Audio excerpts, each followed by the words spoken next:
লালু ভাই, এটা আপনি কার কাছে নিয়ে এলেন? ওনারে চিনস না তুই?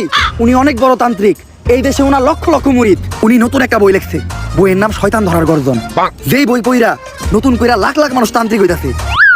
কিন্তু লালু ভাই, আশেপাশে তো কোনো তান্ত্রিক বা মুরিদ দেখতেছি না। আরে ওগুলা তো সব ফেসবুক আর টিকটকে। বাবা, সঞ্জনা নামের এক আত্মারে আমার ধরতে হইব বাবা, আপনি আমার সফল হওয়ার একটা উপায় দেন। যদি সফল হতে চাও তাহলে আমার লেখা এই বইটি নাও, শয়তান ধরার গর্জন।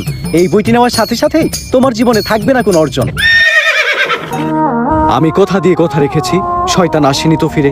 আমি শয়তান তাড়ানো গল্প লিখেছি আমার সারাটি জীবন ধরে। আমি অন্ধকারে মোমবাতি জ্বালিয়েছি, তবুও পাইনি ভূতের খোঁজ। আমি ভূতের অপেক্ষায় ছিলাম, ভূত নিজেই হয়েছিল নিখোঁজ।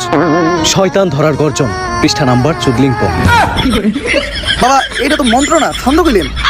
মার্কেটে আপাতত ছন্দই চলে। বাবা, বইটা একটা আমারও লাগবো। দাম কত এটা? মাত্র 1000 টাকা। ইয়ে, 1000 টাকা দিলে আর কিনুম?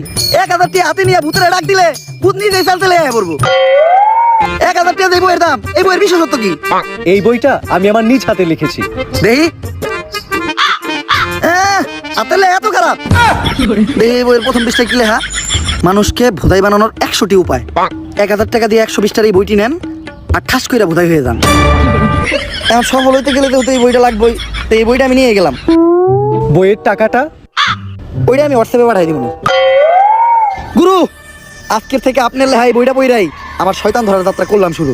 শয়তান ধরার গর্জন, পৃষ্ঠা নাম্বার 14।